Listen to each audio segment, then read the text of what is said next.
Hai, nama saya Nyoman Tistawati.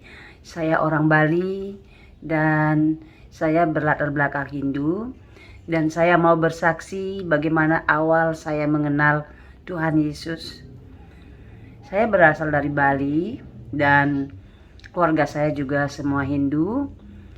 Awal saya mengenal Tuhan Yesus yaitu ketika saya mulai menikah dengan suami, tapi dalam tanda kutip saya awalnya tidak mau ikut suami karena saya adalah orang Hindu yang sangat fanatik, dalam artian saya taat dan tekun di dalam agama saya, dan saya mencoba untuk melakukan apa yang agama saya ajarkan, karena dalam hal itu saya percaya bahwa perbuatan baik saya akan menyelamatkan saya, dan saya sangat percaya itu. Ketika saya menikah, awal saya menikah, suami saya sering berkata bahwa perbuatan baik tidak akan menyelamatkan kamu, karena sebaik apapun kamu tidak bakal bisa sempurna sehingga bisa ke surga. Itu saya marah sekali sama suami saya dan saya berontak, sehingga hubungan kami tidak menjadi harmonis dan sering terjadi pertengkaran-pertengkaran, bukan karena suami saya yang bertengkar, tapi karena rasa tidak puas saya dalam hati saya. Saya tidak puas kalau katakanlah perbuatan baik yang agama saya ajarkan dikatakan tidak akan bisa membawa saya ke surga. Tetap saya manusia berdosa. Seiring waktu berjalan, saya sudah menikah 1,5 tahun.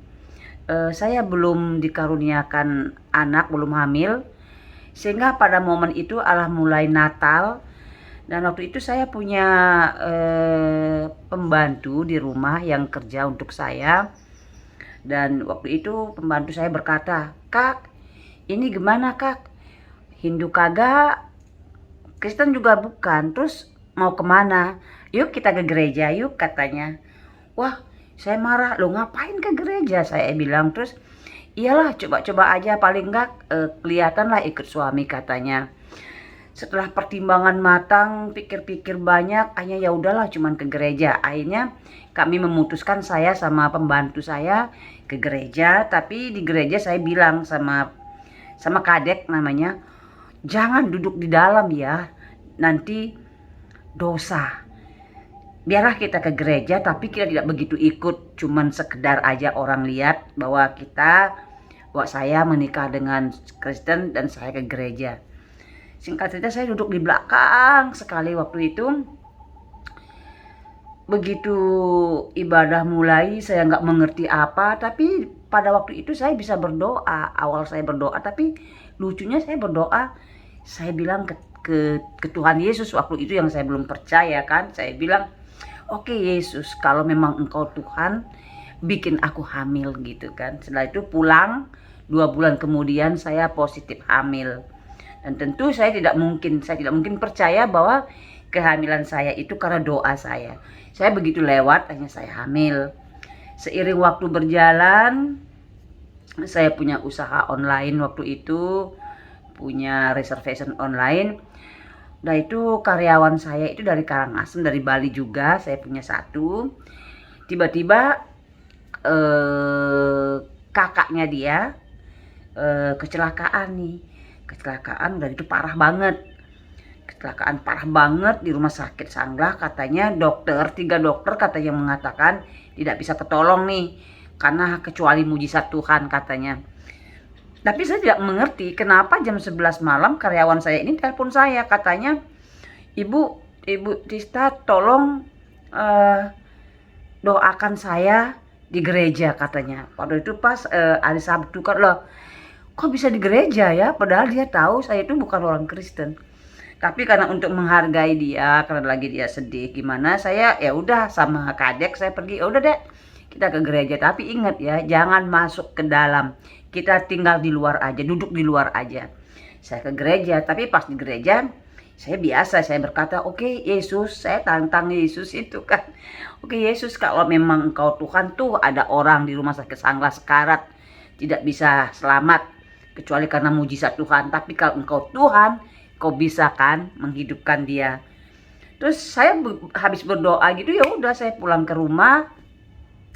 Singkat cerita 3 hari kemudian karyawan saya ini kerja terus begitu dia datang ke kantor, saya ini agak ragu-ragu nanya gitu kan. Ragu-ragunya itu gimana? Aduh, kalau saya tanya jangan-jangan sudah dikubur gitu kan, saya kan nggak enak perasaan. Tapi perasaan saya nggak enak nggak nanya, karena dia kan karyawan saya. Dengan berat hati saya beranikan diri tanya gitu kan. Tut, gimana kakaknya yang kemarin dibilang sakit parah itu, yang tidak ada kemungkinan diselamatkan atau tidak mungkin hidup tuh gimana tuh? Udah bu, sudah pindah di ruang rawat biasa untuk pemulihan. Hah? Saya terkejut banget. Ah, yang bener tuh, yang bener, iya sudah katanya. Pada waktu itu saya sempat berpikir, apakah karena doaku ya? Masak sih, aku loh ini bukan orang Kristen, masa sih didengarkan doaku? Dan siapa juga, Yesus itu masa sih bisa gitu kan. Artinya kesembuhan itu tidak pernah saya berpikir bahwa itu adalah mujizat dari Tuhan. Dan saya selalu pikir, sudahlah, paling dokter salah diagnose atau salah pikir atau dokternya lagi lengah. Pikiran saya sangat simpel seperti itu kan. Karena satu hal yang pasti, saya tidak mungkin dan saya tidak percaya bahwa kesembuhan itu adalah karena mujizat Tuhan. Seiring jalan, waktu berjalan begitu ya, katakanlah lagi setahun kemudian begitu, tiba-tiba sekarang nih giliran Kadek, pembantu saya yang kerja di rumah saya, tiba-tiba kakaknya di rumah sakit Wangaya udah meninggal. Dia telepon saya, katanya kakak Wayan meninggal dan lain sebagainya, udah kaku biru dan lain sebagainya. Dokter bilang sudah nggak bisa, udah selesai, udah meninggal, nggak bernafas. Tapi saya nggak tahu kenapa Kadek itu masih minta saya doakan. Mbak, tolong Kak, tolong doakan dong, mungkin ada mujizat. Pada saat itu saya nggak pernah berpikir. Lalu saya naik ke lantai 2, kan di lantai 2 tuh agak sepi. Di pikiran saya, ya udahlah, karena ini serius sudah meninggal, saya mau lebih kusuk berdoa gitu kan. Saya nggak ke gereja karena bukan hari Minggu waktu itu. Hanya saya naik di lantai 2 di atas. Saya bilang sama suami saya, jangan ganggu aku karena aku mau berdoa. Suami saya mungkin dipikirnya saya berdoa gaya punya saya gitu kan. Suami saya bilang, digituin kan saya. Tapi saya masa bodoh, saya masuk ke kamar. Saya berdoa, oke Yesus, saya bilang. Saya satu hal yang saya tidak pernah pahami ya, yang tidak mengerti, kenapa ketika ada orang minta didoakan, saya berdoanya ke Tuhan, ke Yesus gitu loh. Padahal saya nggak percaya. Padahal saya nih ternyata orang yang sangat ekstrim Hindu, dan saya Hindu yang taat. Saya duduk di kasur, saya bilang, oke Yesus, nih kali ini kalau memang kau benar-benar Tuhan, Tuhannya manusia, semua manusia termasuk Tuhanku, kau pasti berkuasa dong. Kau pasti bisa hidupkan kembali itu kakaknya Kadek gitu kan. Singkat begitu saya cerita, berdoa. Saya nggak berdoa yang bertele-tele karena saya tuh nggak bisa berdoa bagaimana cara berdoa ke Yesus waktu itu. Saya pikir ya cuma berdoa begitu aja, sekedar menantang. Sebenarnya bukan berdoa beneran sih, sebenarnya sekedar menantang aja. Ingin Yesus itu buktikan bahwa itu Yesus apa Tuhan atau bukan gitu di pikiran saya. Gak pernah tulus berdoa gitu kan. Saya berdoa waktu itu jam 11 lewat 15 kayak gitu kan, jam 11 lewat dikit. Tiba-tiba lewat 20 menit itu Kadek ini telepon saya kembali. Saya pikir udah kayak sudah mau dibawa pulang jenazahnya, ibu mau ikut enggak? Saya pikir di pikiran saya udah begitu. Ditelepon lagi kembali, katanya, Kak, beli Wayan hidup kembali gitu kan. Hah? Saya terkejut sekali, sangat terkejut. Hidup kembali deh. Iya, ini udah bangun katanya. Terus dia bilang, kakak saya bilang waktu bangun itu, kenapa ya rohku bisa masuk lagi ke tubuh. Padahal aku sudah lepas. Kakaknya yang sudah mati itu begitu hidup, bangun, dia cuma ngomong itu aja. Kenapa rohku masuk lagi ke tubuh padahal aku sudah lepas. Di situ saya langsung tutup telepon. Lalu saya turun tanpa permisi sama suami, karena suami saya masih ada di ruangan atas kerja. Lalu saya turun. begitu saya turun di bawah di kantor saya itu, diem saya di situ. Ini apa sih maksudnya? Saya dalam hati saya tuh ada marah, ada nggak terima, tapi ada ketakutan, kekhawatiran, jangan-jangan Yesus ini benar Tuhan. Nah, lah kalau dia Tuhan, lah dia pencipta, kan aku ciptaannya dong. Berarti aku harus ikut dia, karena dia adalah Tuhan. Karena kenapa saya berpikir begitu? Kenapa saya marah? Karena saya menantang dia secara pribadi dengan namanya dia gitu loh. Coba kalau saya nggak segitu hebohnya menantang dia, let's say, ya Tuhan, tolong hidupkan ini orang. Kalau begitu mungkin saya nggak pernah berpikir marah atau takut atau gimana ya.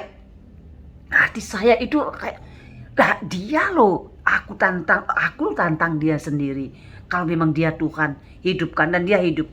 Di logika saya itu berpikir, lah itu dia memang Tuhan jadinya kan. Tapi saya nggak mau ikut karena saya Hindu, kan masih saya berpikir ke agama saya. Akhirnya saya stres, mungkin 2 minggu, 3 minggu, 1 bulan itu saya lalui dengan pertanyaan-pertanyaan sambil saya berpikir, dan akhirnya terlewatkan begitu saja. Lewat, dan saya kembalikan kepada pikiran saya sendiri kan, udah lewat. Terus mujizat terakhir yang membuat saya benar-benar merubah pikiran saya dan benar-benar melihat Yesus itu terakhir ketika kali ini anak saya sudah berumur 3 tahun. Udah gitu tiba-tiba dia pincang, kakinya yang pincang, yang secara fisik saya bisa lihat itu kakinya melekuk ke belakang. Udah gitu saya nggak mengerti apa yang terjadi. Saya tanya kadek yang babysitternya, saya tanya apa yang terjadi, pernah jatuh, sempat jatuh atau gimana? Katanya enggak sama sekali. Kalaupun sempat jatuh sampai menimbulkan pincang yang sangat parah, pasti ada memar yang saya bisa lihat mestinya, tapi nggak ada apa-apa. Hanya kami memutuskan untuk ke spesialis anak, dokter spesialis anak. Di situ dilakukan treatment sampai 3 minggu. 3 minggu sudah cek darah, ronsen dan lain sebagainya, obat lah diberikan dan diminum sama anak saya. 3 minggu itu tidak ada hasil apa-apa, tambah parah. Sampai titik terakhir dokternya berkata, saya sebagai dokter spesialis anak telah melakukan apa yang bisa saya kerjakan, yang saya lakukan, dan saya tidak menemukan apa-apa. Saya menyerah, tidak ada obat dan tidak. Sampai pada saat itu saya benar-benar terkejut dan sedih dan takut. Saya berpikir masa anak saya bakal pincang, cewek lagi ya kan, dan lagi lucu-lucunya. Pikiran saya, aduh saya nggak mungkin saya bisa terima keadaan ini. Akhirnya kami pulang ke rumah dalam keadaan sedih sekali. Tidak ada cara apa yang harus kami lakukan, dalam keadaan bingung. Tapi 2 hari berikutnya kami duduk di sofa bersama kadek babysitternya. Saya ingat waktu itu saya tanya kadek, saya bilang, Dek ingat nggak dulu waktu pertama kali kita ke gereja, kita pernah dengar tuh pasturnya khotbah dan bilang kalau Yesus itu adalah Tuhan dan dia bisa menyembuhkan orang lumpuh, membukakan mata orang yang buta, dan bahkan dia bisa menghidupkan orang mati yang sudah dikubur 4 hari. Saya ingatnya di situ. Lalu saya bilang sama kadek, yuk coba yuk. Kan kita sudah pernah ke gereja nih. Pastinya dong kita bisa minta. Dan kadek bilang, ayo. Dengan polosnya saya angkat anak saya bawa ke kamar begitu. Dan saya doa belum bisa berdoa waktu itu. Karena kan saya nggak ngerti apa.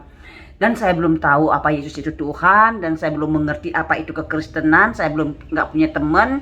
Saya benar-benar buta.